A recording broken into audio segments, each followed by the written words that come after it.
Okay, so at the top right hand side of your scan result has my email address, alan@inbodyaustralia.com.au. Any questions you ever have, please get back to me and I'll be happy to take those questions for you. So I'll start explaining the sheet at the muscle to fat analysis. There's three bars moving out to the right hand side. The top one is your body weight in kilograms. The second one is SMM, skeletal muscle mass. So that's muscle that attaches to your bones. That's muscle that you transform when you eat a certain way and do weights a certain way. Now where the red line is, that's where you want your bar to go, to at least the center of the normal zone.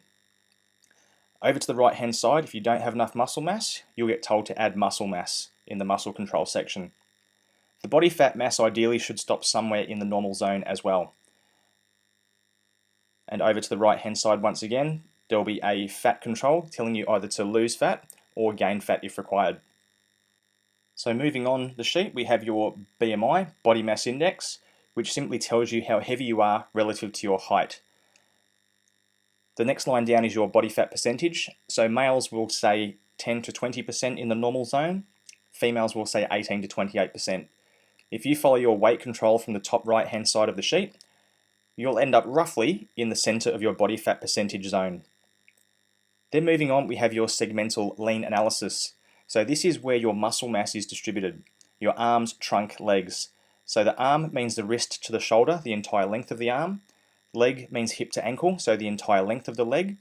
The trunk means your pecs, your abs, your lats, your torso muscles.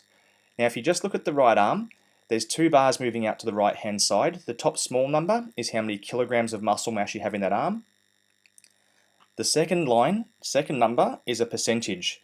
You want that number to be at least 100% or more to indicate you have enough muscle mass in that area. So if you look at your 5 body parts, all I'm mainly concerned with is that the second number says 100%.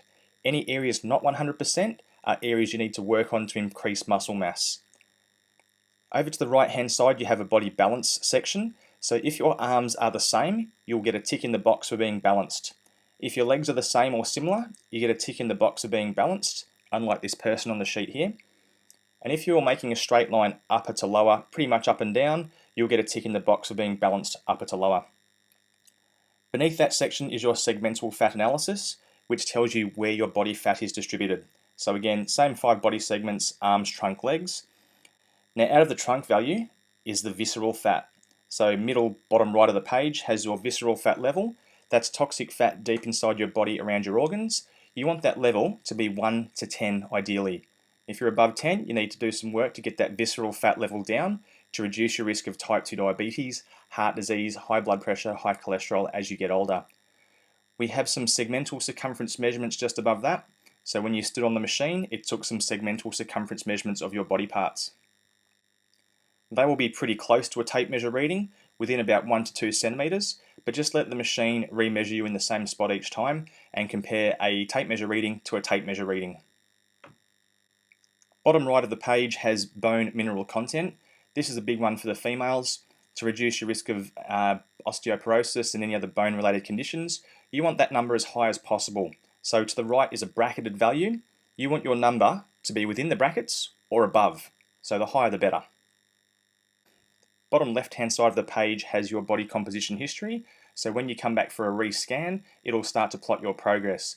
But the best bit of advice I give to people is to take a photograph of your scan to have it on your phone, and that way when I see you next time, I can compare your results. Top left of the page has water, protein, mineral. Okay, you just want to be within the bracketed value or above for those 3 readings, with the body fat mass ideally within or towards the lower end. And lastly, to the top right hand side you have an in-body score. Basically, the more muscle mass you're carrying, the higher your score is going to be. The less body fat you're carrying, the higher your score is also going to be. A score of 70 or above is a pass mark, 80 and above is much better, 85 and above you're doing really well. So aim for that 85 and above, put on some muscle mass, lose some body fat. So that's the sheet, a brief summary. Any questions about any of that, please get back to me, alan@inbodyaustralia.com.au.